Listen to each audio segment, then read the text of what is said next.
Bonjour à tous. Je suis ici à Paris pour la réunion des ministres des Affaires étrangères du G7, où je tiendrai des rencontres bilatérales avec plusieurs pays et rencontrerai mes homologues du G7 au cours des 2 prochains jours.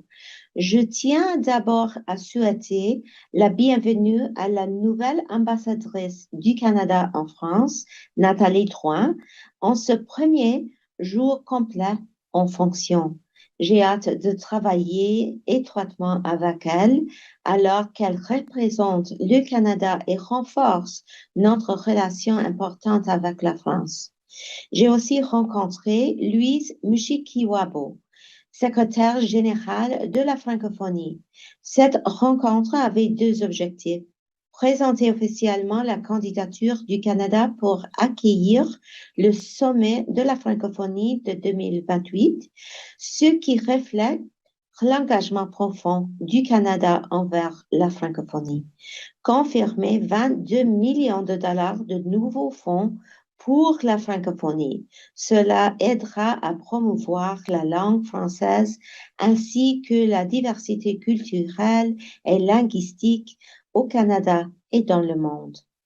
Dans ces temps d'incertitude, le Canada est un pilier de stabilité. Hello, everyone. I am here in Paris for the G7 Foreign Ministers meeting, where I'm having bilateral engagements with several countries and meeting my G7 counterparts over the next 2 days. I want to begin, though, by welcoming Canada's new ambassador to France, Nathalie Drouin, on her first full day. I look forward to working closely with her as she represents Canada and strengthens our important relationship with France. I also met with Louise Mushikiwabo, Secretary General of La Francophonie. The two purposes of this meeting were, one, to officially present Canada's candidacy to host the 2028 Francophonie Summit, which reflects Canada's deep commitment to La Francophonie, and secondly, to confirm $22 million of new money for La Francophonie. This funding will help to advance the promotion of the French language as well as cultural and linguistic diversity in Canada and around the world. In these times of uncertainty, Canada will continue to be a beacon of stability. Merci beaucoup et je pourrais recevoir vos questions. Merci, thank you. We will start with a question from the room. Judy Trin, please go ahead. Minister Anand, I'm sure you're aware of the case of a 7-year-old autistic girl by the name of Ayla and her mother, Tanya Warner, who has been detained in an ICE detention facility.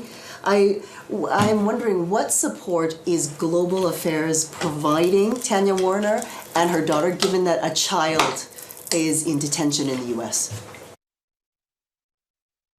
Thank you for the question, Judy.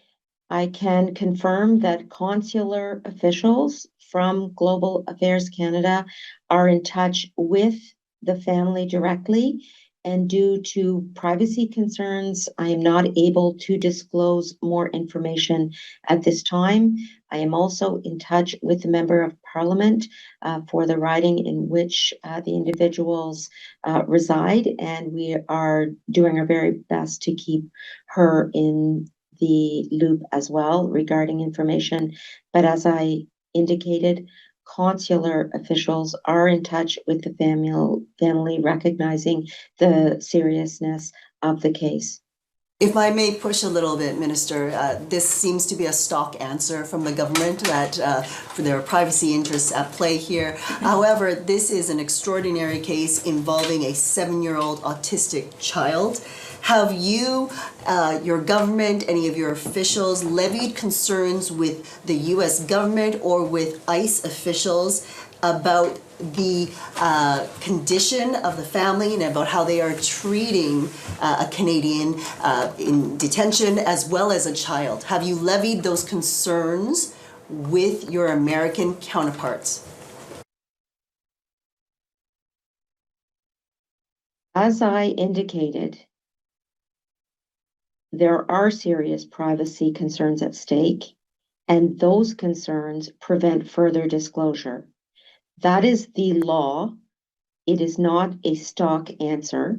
And I can assure you that we are in touch with the family and we are doing all we possibly can to advocate for the well-being of Canadians. We are doing that in this case, and we do that in every case. Thank you. Thank you. We will now take questions on Zoom. As usual, one question, one follow-up. Dylan Robertson, please go ahead. Hi, Minister. Thanks for taking the questions. Could you please provide us with an update on the work that has been put in since last Thursday's joint statement with Japan, European allies, others? This was about contributing to efforts to ensure safe passage through the Strait of Hormuz. Could you please walk us through what sort of actions Canada has been taking since last Thursday? I want to stress that the objectives of the diplomacy are as follows. First, to prevent the loss of civilian life. Second, to prevent further escalation and reduce the risk of regional spillover. Third, to minimize collateral impacts on non-belligerent states and civilian populations.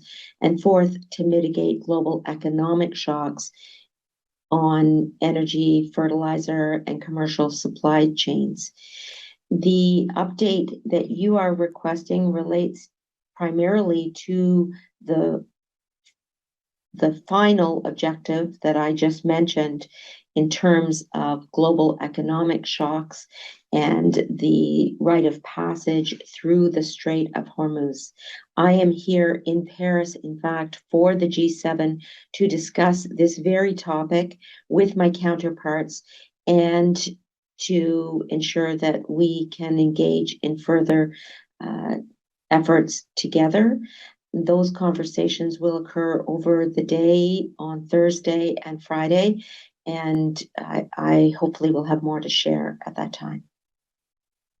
Thank you. And I'm wondering, when it comes to talk of possibly supporting our Gulf partners, what's on the table and off the table? I mean, you've clearly outlined that we were not consulted on the U.S. mission. We don't plan to get involved.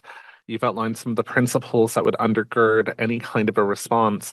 But I'm wondering if you could sort of outline what's in the scope of what Canada would be comfortable doing, boots on the ground, air sorties, escorting Navy ships.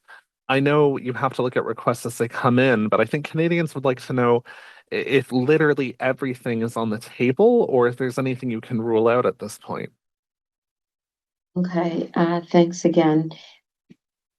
Listen, in response to the first question that you asked, I want to underline our commitment to the UN Convention on the Law of the Sea and on the principle of navigation and free passage that should and does, under international law, pertain to this and other situations. In terms of the question you asked as follow-up, I want to specifically say that Canada remains committed to advancing dialogue, lowering tensions, and ensuring the free flow of commerce that underpins global economic security. The supply chains that are being impacted, whether in terms of energy or fertilizer and other commercial products, is severe, and we need to make sure that we're doing whatever possible to reinforce the importance of the right of free passage. At this stage, no specific decisions have been taken. We remain in close contact with our allies and partners about their direct security needs, and we are prepared to support where Canadian capabilities can meaningfully contribute to civilian and maritime security. And to close on this response, I will say that the situation is volatile, and our engagement with partners in the Gulf region, as well as with our G7 partners continues. Again, this is one of the reasons that I am very enthusiastic about having the conversations about the conflict in the Middle East over the next 2 days. Prochaine question, Fanny Olivier. La parole est à vous.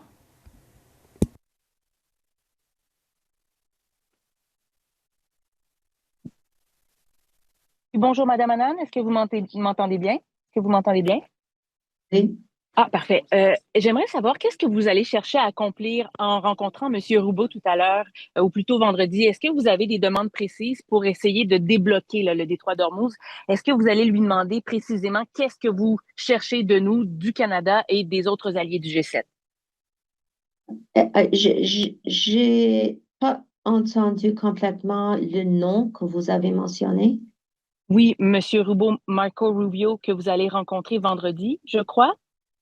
Est-ce que vous allez chercher à clarifier un peu les demandes des Américains sur ce qu'ils cherchent du Canada et des autres pays alliés du G7 quant au détroit d'Ormuz?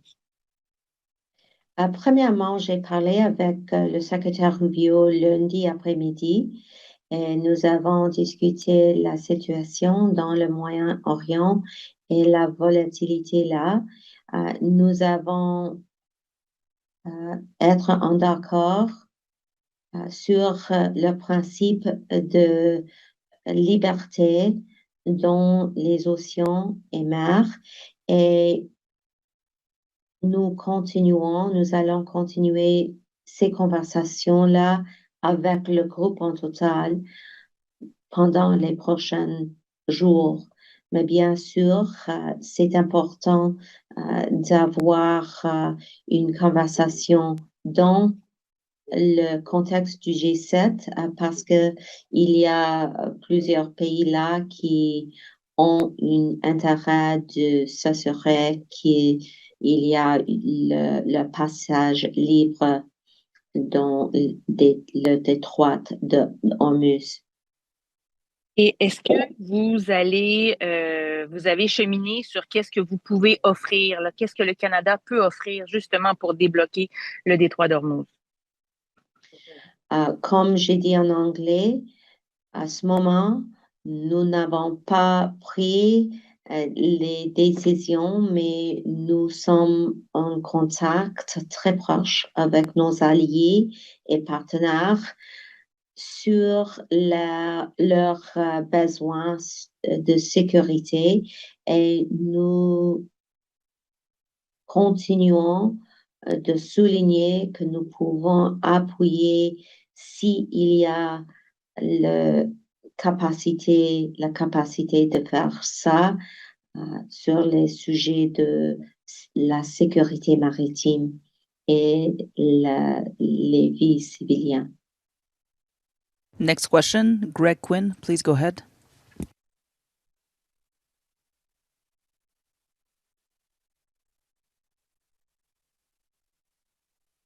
We cannot hear you, Greg. Can you unmute yourself? How's that? We can hear Hello? you. Okay, perfect. Thank you. Is the position of the G7 that it will not help unblock the Strait of Hormuz unless the US and Iran cease hostilities?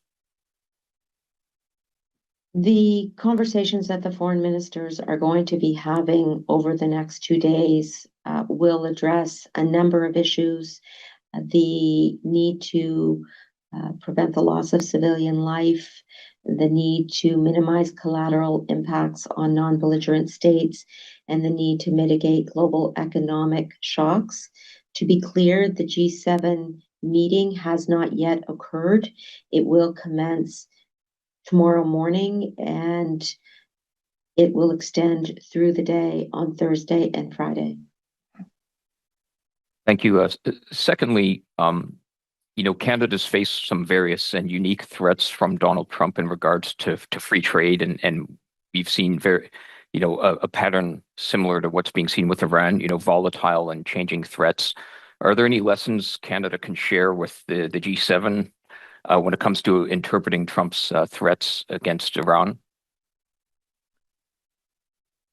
The bilateral relationship with the United States is a complex one, and I would say that it is sui generis. It is much different than all other countries, given the very long undefended border that we've historically shared, given the strong people-to-people ties, given the very deep security and defense bilateral relationship, and of course, given our integrated economies. The work that we will do as a group in the context of the G7 is very much about how we will contribute to global stability, not only in the case of Iran, but across supply chains, for example, critical mineral and energy supply chains, as well as maritime security writ large. We take what the US president says seriously. And of course, Canada charts its own path, which is why we are doubling non-US trade over the next 10 years, which is why we have signed more than 12 trade agreements over the last 7 months with several countries, which is why we have negotiations proceeding with major economies, including India and the ASEAN free trade agreement, relating to which we hope to sign in 2026. And so the bottom line is that we will contribute meaningfully where we can towards greater global stability. We will cooperate with like-minded countries in order to reach those goals. And we will also pursue a distinct Canadian path, which will include doubling non-US trade over the next 10 years. Next question, Stephen Chase, please go ahead. Good afternoon, Minister. Can you hear me? Yep. I have two questions. One is about the Canadian Ombudsperson for Responsible Enterprise. This office was set up under Justin Trudeau to investigate corporate abuses or alleged corporate abuses by Canadian companies in abroad. And the office has been without a permanent ombudsperson for almost 2 years, including 10 months under the Carney government. Can I ask you, the former ombudsperson, Sherry Meyerhofer, says she's worried that the office is just being allowed to wither and die. So are you going to let this office wither and die, or is there going to be a new ombudsperson to replace or to fill the chair? And before you answer, I would just remind you that even though Minister Sadu is responsible for this, global affairs, these are all global affairs employees, and you guys don't work in silos there. Thank you for the question. The office remains important. We are working with alacrity to fill numerous positions across the government, both externally and internally, which is why I was pleased to welcome and meet with Nathalie Drouin, who is on the first day as Canada's ambassador to France. And I know that Minister Sadu is working hard on this issue, but as I indicated, the situation is important, and we are working on the issue that you raised in your question. And my follow-up question is regarding assistance or aid to the United States as it prosecutes its war in Iran. The Globe and Mail reported this week that there are near daily refueling operations in Canadian airspace by American aircraft who are returning from the Mideast, and that a transport aircraft, American transport aircraft, landed in Gander recently as part of a logistical chain. Do you regard this as Canada contributing to or helping the U.S. prosecute its war? As you may be aware, Canada was not consulted, did not participate, and will not be participating in the offensive actions relating to this war. Period. Next question, Rafi Boudjikanian, please go ahead. Thanks very much. Good afternoon, Minister, or good evening to you, I guess. I'm wondering about your statement, your department statement strongly condemning Israel's plans to occupy territory in southern Lebanon, released yesterday. You're condemning these actions, but that's not stopping Israel. And are you prepared to impose sanctions on this government or its officials, or take other steps to try to apply more pressure? If so, what are those measures? And if not, why not?